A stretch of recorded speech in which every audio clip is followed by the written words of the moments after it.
अस्सलाम वालेकुम व्यूवर्स, आज मैं आप लोगों को आपके इस चैनल पर माश की दाल बनाने की रेसिपी सिखाऊंगी। माश की दाल एक ऐसी दाल है जिसे अगर आप मज़ेदार सा बना लेंगे ना तो आपको ये गोश्त से भी ज़्यादा पसंद आ सकती है, क्योंकि माश की दाल बहुत जायकेदार होती है और माश की दाल हमारी सेहत के लिए भी बहुत अच्छी होती है।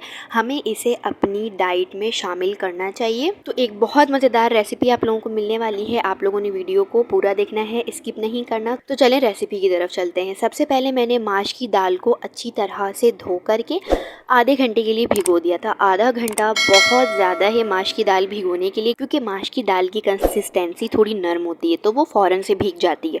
तो आधा घंटा अगर आपने माश की दाल को भिगो दिया है धोकर तो ये बहुत है। अब आप इसे पकाने के लिए इस्तेमाल कर सकते हैं। तो आपने करना ये कि सबसे पहले एक पैन लेना है, पैन में ऑयल डालना है। ऑयल जैसे ही गर्म हो जाए हमने उसमें बारीक कटी हुई प्याज ऐड करनी, तकरीबन 2 बड़े साइज़ की प्याज ऐड करने के बाद मैंने उसमें 2-3 साबित मिर्चों को हाथ से तोड़कर डाल दिया है, ताकि इससे हमारी माश की दाल में एक अच्छा सा टेस्ट आएगा। उसके बाद मैं इसे प्याज के साथ फ्राई करूँगी, साबित मिर्चों को। फिर उसके बाद मैं इसमें 1 चम्मच के करीब, आप देख सकते हैं वीडियो में, मैंने यहाँ पर अदरक लहसुन का पेस्ट ऐड किया है। अच्छा, प्याज का कलर ज़्यादा डार्क नहीं करना। इन केस अगर आपके प्याज का कलर डार्क हो जाएगा तो आपके माश की दाल का कलर भी डार्क हो जाएगा, तो आपने प्याज को डार्क नहीं करना। थोड़ी देर अदरक लहसुन के साथ फ्राई करने के बाद मैंने यहाँ पर 2 बड़े साइज़ के टमाटरों को बारीक बारीक काट कर प्याज में ऐड कर दिया है। अब मैं थोड़ी देर तक चम्मच चलाऊंगी। फिर मैं इसमें 1 चम्मच के करीब हल्दी ऐड कर दूंगी। मैं ये मसाले वाली माश की दाल तैयार कर रही हूँ। उसके बाद मैं इसमें 1 चम्मच पिसी हुई मिर्च ऐड करूँगी। उसके बाद मैं थोड़ा सा चम्मच चलाऊँगी। फिर मैं इसमें आधा टुकड़ा चिकन क्यूब का ऐड कर दूँगी। आप दाल जब भी पकाएं तो उसमें चिकन क्यूब ऐड किया करें, या चिकन पाउडर। इससे आपकी दाल का जायका डबल हो जाता है। अगर आप ना ऐड करना चाहें तो आप इसे स्किप भी कर सकते हैं। ये दाल वैसे भी बहुत मज़ेदार बनकर तैयार होगी। उसके बाद मैंने चिकन क्यूब ऐड करने के बाद यहाँ पर चम्मच चलाया है और 1 चम्मच मैंने इसमें पिसी हुई ज़ीरा काली मिर्च ऐड की है।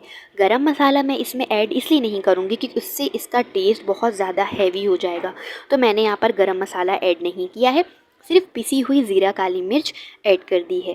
मैंने यहाँ पर भीगी हुई माश की दाल ऐड की है। माश की दाल ऐड करके मैं थोड़ी देर तक चम्मच चलाऊंगी मसाले के साथ।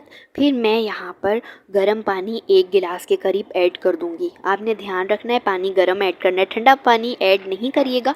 पानी को गर्म करके आपने 1 से 2 गिलास के करीब, जितनी भी आपकी दाल की क्वान्टिटी है, आपने इतना पानी ऐड करना है कि दाल आपकी पानी में भीग जाए।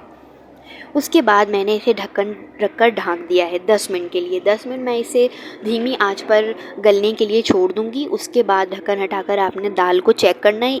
माश की दाल गलने में ज़्यादा वक्त नहीं लगाती है, ये बहुत ही इंस्टेंट वे में तैयार होती है। देखिए यहाँ पर मैंने इसे उंगली में इस तरह से चेक करके आप लोगों को दिखाया है। मेरी यहाँ पर दाल तैयार हो चुकी है, मुकम्मल तौर पर ये गल चुकी है। उसके बाद आपने करना ये है कि आपने इसे किसी भी प्याले में सर्व करने के लिए निकाल लिया है। मैं यहाँ पर आप लोगों को दिखा रही हूँ प्याले में निकाल कर। उसके बाद मैं इसे हरी मिर्च के साथ और मोटी मिर्चों के साथ गार्निश कर रही हूँ, और मैं इसे बहुत मज़े लेकर खाने वाली हूँ क्योंकि माश की दाल मेरी फेवरेट है। इसके अलावा एक रेसिपी और है जो कि मैं आपको आने वाले वक्तों में सिखाने वाली हूँ माश की दाल की। तो आप लोगों ने मेरे चैनल को सब्सक्राइब कर लेना है, मेरे साथ जुड़ जाना है। और ये आपका न्यू चैनल है, आपने इसे सपोर्ट करना है, सब्सक्राइब करना है। मिलते हैं नेक्स्ट वीडियो में किसी और एक नई रेसिपी के साथ। अल्लाह हाफिज़।